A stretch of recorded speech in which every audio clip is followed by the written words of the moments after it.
Hello, everyone. Welcome to my podcast. Today, let's talk about John Cena's apology. John Cena's apology to China, man. That whole thing still blows people's minds when you think about it. You've got this dude who built an entire career on being the symbol of American grit, hustle, loyalty, respect, never give up, and then suddenly he's speaking Mandarin in a carefully crafted video, apologizing because he referred to Taiwan as a country. It's surreal. You look at it and go, wait, is this the same guy who used to storm into the ring with a chain around his neck, calling himself the Doctor of Thugonomics? The same guy who was marketed as this larger-than-life American hero, the guy saluting the crowd in front of red, white, and blue pyrotechnics? The guy is suddenly speaking fluent Mandarin and basically telling the Chinese government he's sorry for offending them, and it wasn't like he had made some cruel remark or insulted anyone personally. He just said Taiwan is a country. That's it. Something that, depending on where you live in the world, isn't even controversial, but in the eyes of China, it's one of the biggest red lines you can cross. Now, the thing about John Cena's apology is that it didn't just feel like one celebrity saying my bad. It felt bigger. It felt like a moment where everyone realized just how much power China has over Hollywood and Western entertainment. Because Cena wasn't just apologizing as John Cena the person, he was apologizing as John Cena, the star of Fast and Furious 9, a movie with hundreds of millions of dollars on the line, a movie that needed the Chinese market, and he had to bend the knee. That's what Joe Rogan pointed out when he said it was one of the darkest moments in movie making. It wasn't dark because Cena had done something evil. It was dark because you saw crystal clear how money and politics shape what actors are allowed to say. And the apology itself, let's break it down. Cena looks into the camera, he's speaking Mandarin, and he's doing it with this serious, almost humble tone. He says, sorry for calling Taiwan a country, and promises he respects and loves China. And here's the kicker, he's speaking better Mandarin than most people would expect. That in itself was kind of shocking. People didn't even know Cena had been learning Mandarin for years as part of his career, partly because WWE had expansion ambitions in China and partly because he just wanted to connect with that audience. But when you watch him apologizing in Mandarin, it doesn't come off as a cultural exchange moment. It comes off like he's performing an act of submission. That's why it rubbed Rogan the wrong way, and a lot of fans too. Because this wasn't about making peace with fans, it was about not angering a government that controls access to billions of dollars in revenue. Now imagine being Joe Rogan sitting in his studio watching this thing. He's the kind of guy who always emphasizes authenticity, standing up for what you believe in, saying what you mean even if it pisses people off. So when he sees Cena, a guy built on this tough guy image, this manly, all-American persona, suddenly bowing down, Rogan reacts like a lot of people did. He calls it a dark moment, not because John Cena is evil, but because it exposes the machinery. It shows you that if even someone like Cena has to bow to China, then who else is doing it? What else are we not seeing? How many movies have scenes cut, lines rewritten, entire storylines shifted just to appease that market? That's the kind of rabbit hole Rogan loves to go down.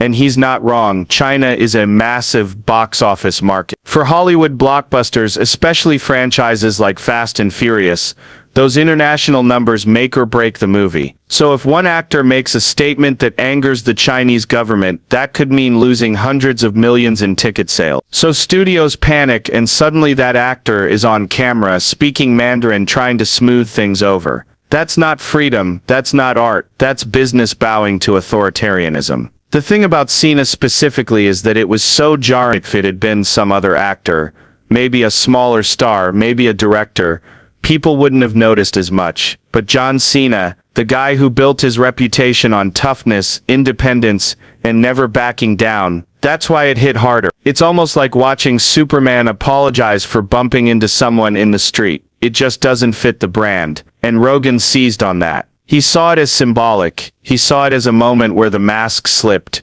and everyone could see how controlled the system is. What makes it even weirder is how Cena handled it afterward. He didn't really address it again publicly in the US media. He didn't double down and say, hey, I had to do it because the studio wanted me to. He just kind of left it there. Which in a way made it feel even more like a submission ritual. Like, do the apology, don't talk about it again, move on. But Rogan wasn't having that. He couldn't let it slide because it spoke to something deeper, the erosion of authenticity in entertainment. The fact that even the most alpha male personas are ultimately subject to corporate and political interests. So what's the truth behind John Cena's apology? The truth is, it wasn't about John Cena's personal beliefs. It was about a global movie studio protecting its investment. The truth is that Hollywood is so financially dependent on China that stars have to self-censor or worse, humiliate themselves publicly to keep the doors open. And the truth is, moments like this are warning. They're reminders that art, entertainment, and even the celebrities we idolize aren't free.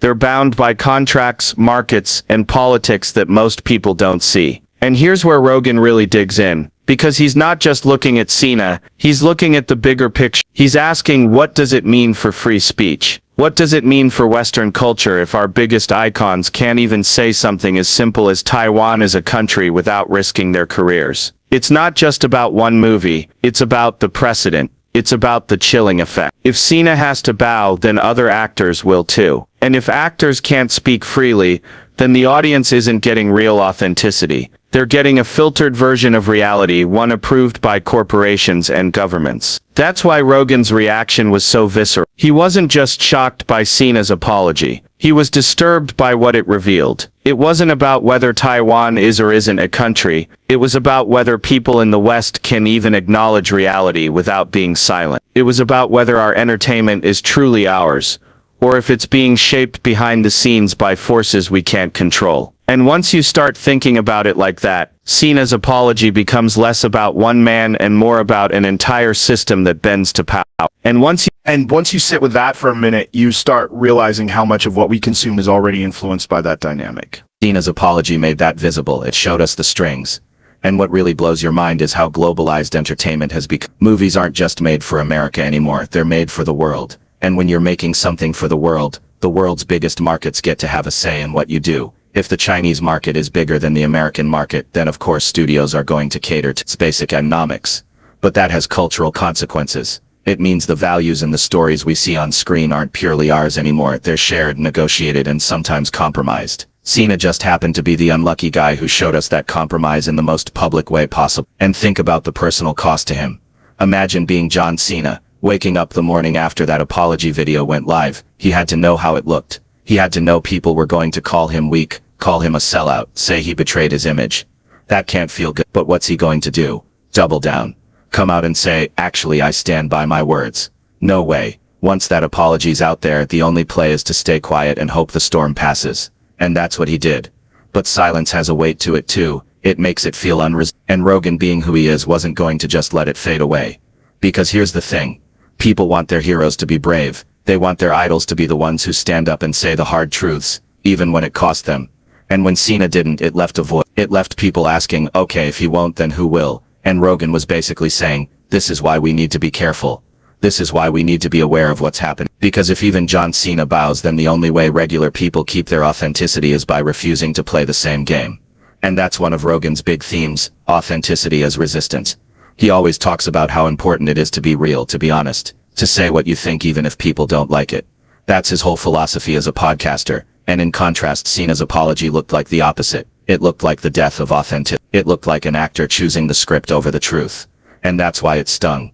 Not because Cena is uniquely bad, but because it reminded us how fragile authenticity is when money gets involved.